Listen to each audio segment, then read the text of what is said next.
Ça fait 30 ans que Météo France assure cette responsabilité internationale de prévoir les cyclones pour le sud-ouest de l'océan Indien, au bénéfice de tous les pays de la zone exposés au phénomène cyclonique.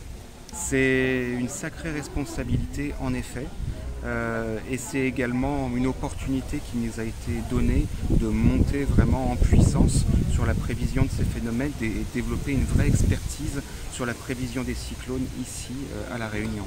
On est un des 6 centres CMRS cyclones qui existent, donc on n'a pas à rougir en termes de qualité de travail par rapport à ce que font nos autres collègues. Météo France dispose par exemple, en termes de simulation numérique, d'un modèle à haute résolution spécifique pour les cyclones sur la zone océan Indien, qui est quasiment un des tout meilleurs au monde. Pour La Réunion, sur ces 30 dernières années, depuis le 1er juillet 1993, on a été plutôt chanceux.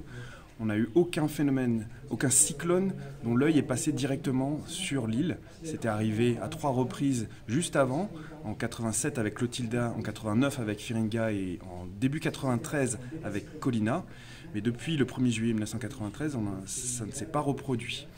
On a eu plusieurs frayeurs, des fois ça ne s'est pas joué à grand chose, comme en 2014 avec Béjiza ou en 2018 avec Fakir.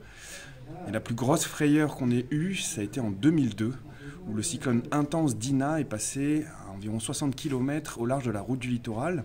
Et son mur de l'œil, là où il concentre ses vents les plus forts et ses pluies les plus extrêmes, est passé seulement à 27 km de la route du littoral. Donc on a été effleuré par ces conditions extrêmes. L'île a connu malgré tout des conditions cycloniques très durement ressenties par la population.